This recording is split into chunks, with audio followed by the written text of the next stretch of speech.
बिस्मिल्लाहिर्रहमानिर्रहीम। हम स्टार्ट कर रहे हैं organisational behaviour chapter number 9, foundation of group behaviour.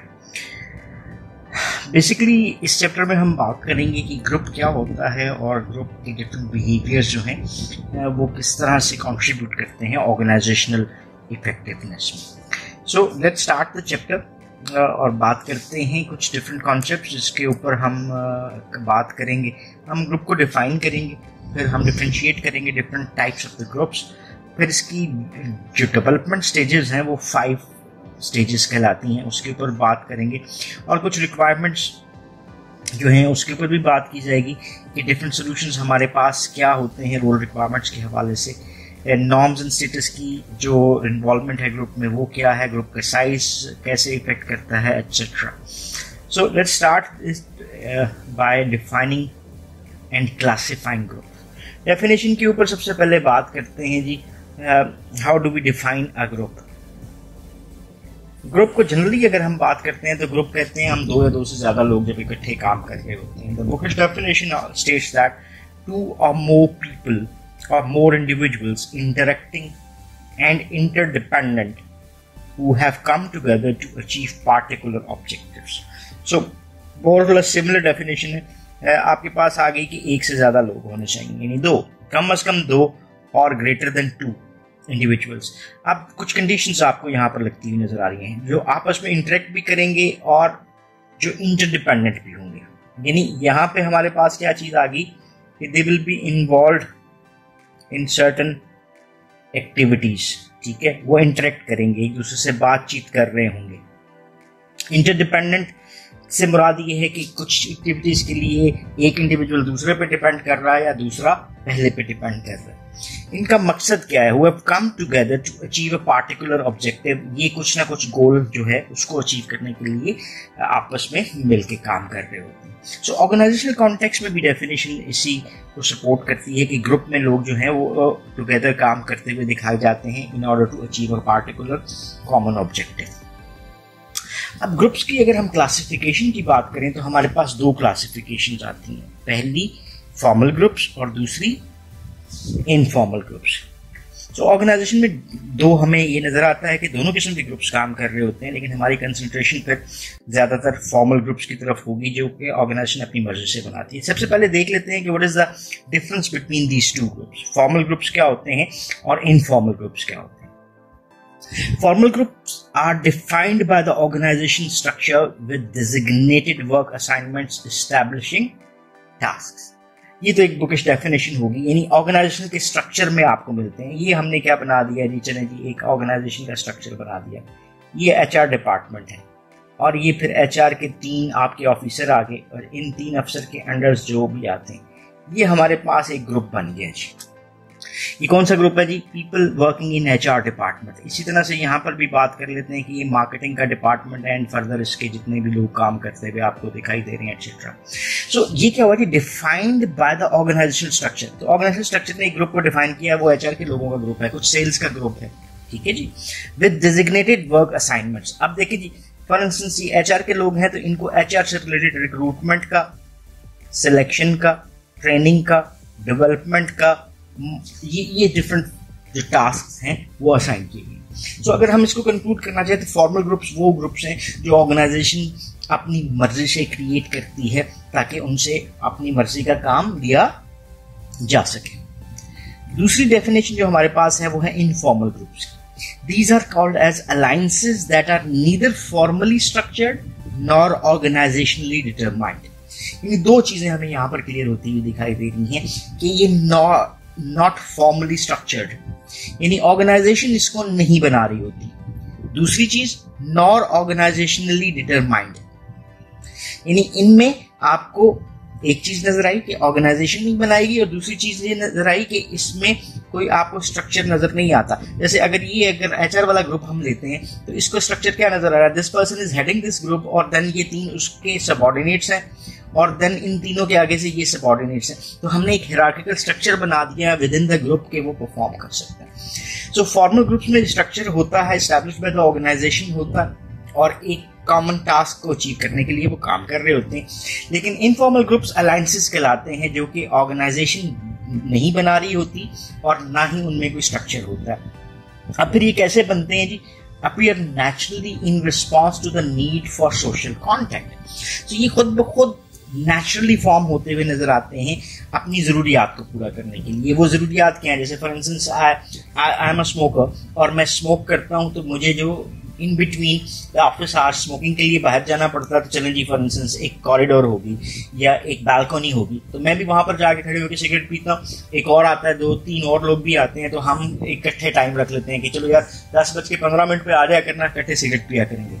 अब ये जो एक ग्रुप बनता जा रहा है ऑफ स्मोकर्स, ये नेचुरली एक फॉर्म हो रहा है सोशल कॉन्टेक्ट की बेस के ऊपर। कोई कॉमन आपके ऑब्जेक्टिव्स हो सकते हैं, नीड्स हो सकती हैं, जिनको फुलफिल करने के लिए ये ग्रुप्स नेचुरली अपीयर होते हुए दिखाई देते हैं। सो हमने तो देख लिया कि ग्रुप क्या होते हैं, फॉर्मल ग्रुप क्या होते हैं और इनफॉर्मल ग्रुप्स क्या होते हैं। एक और बात जो इनफॉर्मल ग्रुप्स के हवाले से आती है, that deeply affect behaviours and performance. So ultimately ये जो इनफॉर्मल ग्रुप है, इसकी आउटकम आपको नजर आती है कि ये इफेक्ट करता है लोगों के बिहेवियर्स को भी और उनकी परफॉर्मेंसेस को भी। अब इन्हीं जो ग्रुप्स थे, हमने 2 किस्म के देखे, एक को हमने फॉर्मल कहा और दूसरे ग्रुप को हमने इनफॉर्मल ग्रुप्स कहा। इन्हीं की फर्दर क्लासिफिकेशंस आपके सामने आती है। पहली क्लासिफिकेशन जो है हमारे पास आती है फॉर्मल ग्रुप के हवाले से। एक कमांड ग्रुप होते हैं और टास्क ग्रुप होते हैं। ये 2 क्लासिफिकेशंस हमारे सामने आ रही हैं। पहली क्या आएगी जी? Command group. What is a command group? It is defined as a group composed of the individuals who report directly to a given manager। ये हमने जी ग्रुप बना दिया और ग्रुप के बीच में ये सारे बंदे रख दिए, एक इसको स्ट्रक्चर की फॉर्म में रखा। All are reporting to whom? This one person। ये ग्रुप कौन सा कहला रहा है? ये एक कमांड ग्रुप है जिसमें आपको एक स्ट्रक्चर नजर आता है, जिसमें कुछ लोग सबऑर्डिनेशन के लेवल पे होते हैं और कुछ लोग रिपोर्ट लेने वाले या मैनेजरियल लेवल पे या सुपरवाइजरी लेवल पे होते हैं। सो ऐसा ग्रुप जो आपने बनाया है इंडिविजुअल्स के ऊपर जो डायरेक्टली रिपोर्ट करते हैं टू अ गिवन मैनेजर। दूसरा ग्रुप हमारे सामने जो आता है फॉर्मल की कैटेगरी में, वो कहलाता है जी task group. What is a task group? Specifically अगर हम बात करें तो नेम से भी पता कर रहे हैं टास्क किसको कहते हैं। वो एक्टिविटीज जो हम करने जा रहे हैं, those working together to complete a job or task in an organisation. यानी ये ऐसे लोगों का ग्रुप बनता है जो कि किसी भी ऑर्गेनाइजेशन में किसी एक टास्क को या जॉब को कंप्लीट कर रहे हैं, but not limited by hierarchical boundaries. अब ये कंडीशन इसमें क्या आ गई? जैसे यहाँ पे कमांड ग्रुप बना था और हायरार्किकल बाउंड्रीज बनी हुई थी, यहाँ पर आपका टास्क ग्रुप है वो इस स्पेसिफिक टास्क को परफॉर्म करने के लिए बनाया गया है और वो अपना टास्क पूरा करेंगे, लेकिन उसमें जरूरी नहीं है लिमिटेशन आपको नजर आए किसकी, हायरार्किकल बाउंड्रीज की, कौन सीनियर है कौन जूनियर है, कौन किसको रिपोर्ट करेगा। This is more like a group और ये इस काम को करने के लिए हमने बना दिया है। सो इसके बीच में हायरार्किकल लेवल्स आपने क्रिएट नहीं किए। सो ये एग्जांपल होगी हमारे पास फॉर्मल ग्रुप की। देन आ जाते हैं जी दूसरी तरफ और इसको हम कहते हैं इनफॉर्मल ग्रुप्स। क्या आते हैं इनफॉर्मल ग्रुप्स में? एक कैटेगरी है इंटरेस्ट ग्रुप्स की और दूसरी है फ्रेंडशिप ग्रुप्स की। What are the interest? Interest basically अगर हम इसको डिस्क्राइब करें तो interest are the liking and disliking elements of an individual's personality. किसी भी एक इंडिविजुअल में उसकी पसंद नापसंद क्या होता है, ये उसका इंटरेस्ट शो कर रहा होता है या ये उसका इंटरेस्ट कहलाता है। अब इंटरेस्ट ग्रुप क्या हुआ? नाम से समझ आ रहा है कि वो लोग जो आपस में सिमिलर इंटरेस्ट रखते हैं। Members work together to attain a specific objective with which each is concern. So members ऐसे हैं जो काम इकट्ठा कर रहे हैं ताकि वो एक स्पेसिफिक ऑब्जेक्टिव अचीव कर सकें with which each is concern, जिसके साथ हर एक इंडिविजुअल का एक ताल्लुक होता है। That is the interest. So all are working upon a similar interest. Just एक एग्जांपल, अगर हम इकट्ठे काम कर रहे हैं और हमारा मकसद जो है किसी भी एक डिजायर्ड आउटकम को अचीव करना है, तो हम मिल के काम करते हैं। तो ये एक ग्रुप है जो ऑर्गेनाइजेशन ने तो नहीं बनाया, इनफॉर्मली बन गया इस वजह से कि लोगों का इंटरेस्ट सिमिलर नेचर का था। चलें जी, वैसे जैसे हम बात करते हैं कि ड्यूरिंग द ब्रेक टाइम हमने ये एक्सरसाइज करनी है जी। So during the break time हम लोग इकट्ठे होते हैं और मिल के ये एक्सरसाइजेस परफॉर्म करते हैं so that we can remain fresh at work और हम अपने आप को टाइडी भी रख सकते हैं। दूसरा ग्रुप हमारे सामने जो आता है वो बेस करता है फ्रेंडशिप के ऊपर।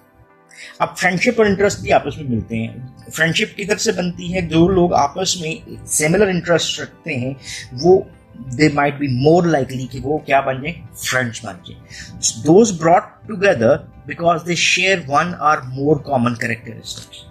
मैं सिगरेट पीता हूँ, आप भी सिगरेट पीते हैं, हमारे दरमियान फ्रेंडशिप आसान हो जाएगी। So if we have some common characteristics within our personalities, तो वो common characteristics एक दूसरे को क्या करते हैं, अट्रैक्ट करते हुए दिखाई देते हैं, जिसकी वजह से आपको ये महसूस होता है कि आप एक दूसरे के साथ एक अच्छा रिलेशनशिप क्रिएट कर सकते हैं। और this is where a good relationship can be formed in shape of a group. So ऐसे ग्रुप को हमने क्या कह दिया, फ्रेंडशिप ग्रुप। So ये जी सब क्लासिफिकेशन आपको नजर आती है ग्रुप्स की। एक और बात इस लेक्चर के हवाले से कर लेते हैं कि व्हाई पीपल ज्वाइन ग्रुप्स। ये एक सवाल हमारे सामने आता है कि लोग ग्रुप्स को क्यों ज्वाइन करते हैं। यहाँ पे हमारे पास जो ग्रुप्स की फॉर्मेशन है वो दोनों होंगी। ये फॉर्मल भी बात करेंगे और कुछ हद तक हम ये भी बात करेंगे कि इनफॉर्मल ग्रुप्स, यानी लोग फॉर्मल ग्रुप्स या इनफॉर्मल ग्रुप्स में क्यों आते हैं। पहला एलिमेंट जो हमारे सामने आता है वो क्या है जी, दैट इज ऑफ सिक्योरिटी। कहते हैं 1 और 1 बराबर 11 के। ये जो मुहावरा है वो किस वजह से है, बिकॉज जब दो इकट्ठे होते हैं तो वो ज्यादा ताकतवर हो सकते हैं। First prime reason of why people are joining groups is the element of security. जैसे हमें नजर आता है यूनियंस बनती हैं। यूनियंस में लोग क्यों यूनियंस में जाते हैं? इस वजह से कि यूनियन की ताकत जो है वो किसी इंडिविजुअल से ज्यादा होती है। सो प्राइम रीजन लोगों के ग्रुप की सूरत में गैदर होने का होता है कि they feel more secure at job. ये फॉर्मल ग्रुप्स भी हो सकते हैं और इनफॉर्मल ग्रुप्स भी हो सकते हैं। दूसरी चीज जो आपको नजर आती है वो क्या है जी, दैट इज द स्टेटस। एक कॉन्सेप्ट है that is the self esteem. Self esteem हमारी कब मोर सेटिस्फाइड महसूस करती है, खुद पसंदी भी हम इसको कह सकते हैं। We feel privileged to be part of a group. जैसे अगर आपको अपनी बचपन का याद हो या स्कूल्स का याद हो तो आप लोग कुछ लोगों के साथ एसोसिएट होना ज्यादा पसंद करते होंगे। उसकी रीजन क्या है कि वो ग्रुप पूरे कॉलेज में मशहूर है, पूरी यूनिवर्सिटी में मशहूर है या पूरी हमारे स्कूल में मशहूर है और मैं उनके साथ हूँगा तो मैं अच्छा कंसिडर किया जाऊंगा। ये वो एक सेल्फ एस्टीम है जिसकी फुलफिलमेंट हमें इस चीज की तरफ लेकर आती है कि we might become part of that group. तो हम वो स्टेटस हासिल करना चाहते हैं जिसकी वजह से हम ग्रुप्स को ज्वाइन करते हैं। तीसरी चीज हमारे पास जो आती है वो है सेल्फ एस्टीम, जो कि यहाँ पे हमने स्टेटस के साथ भी रिलेट की। एक क्या कहना चाहिए, इसको इज्जत कह दें, एक रुतबा कह दें कि by becoming part of that specific group.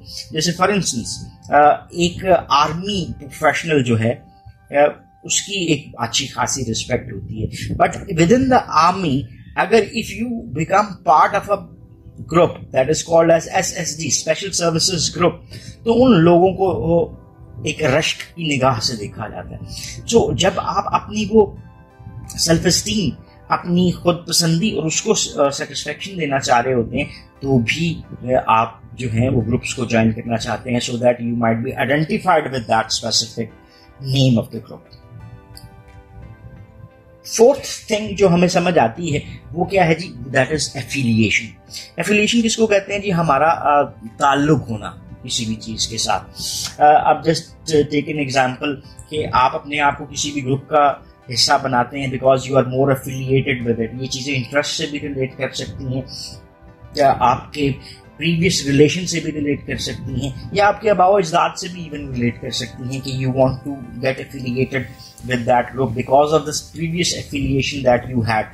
Japanese culture में ये चीज आपको बहुत ज्यादा नजर आती है कि जो ऑर्गेनाइजेशन में काम करते हैं आपके बुजुर्ग, you become more prone towards the affiliation with the similar group, क्योंकि इसको एक रिस्पेक्ट का आंसर भी समझा जाता है। सो आप जाति पसंद की बिना के ऊपर भी ग्रुप्स को ज्वाइन कर सकते हैं। पांचवा जो हमारा फैक्टर है वो रिलेट करता है जी पावर के साथ। जैसे हमने सिक्योरिटी की बात की, उसी सिक्योरिटी के एलिमेंट को पावर की तरफ लेकर आए कि जो ग्रुप्स हैं उसमें आपको उसका इन्फ्लुएंस फर्क नजर आता है। Those groups which have more influence contains more power in their activities.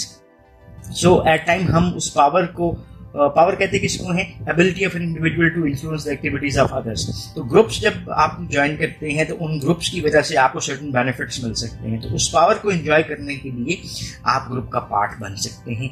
और the last objective behind joining any group is the goal achievement, because by becoming part of that group you might contribute more towards the goal attainment, जो आपके personal भी हो सकते हैं और organisation के भी हो सकते हैं। तो उस गोल अचीवमेंट्स को आप फैसिलिटेट कर सकते हैं। So this is one prime reason जिसकी बुनियाद के ऊपर you become part of those groups as well.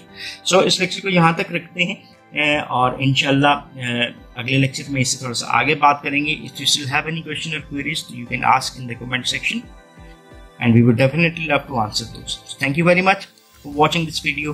Have a nice time. अल्लाह हाफिज।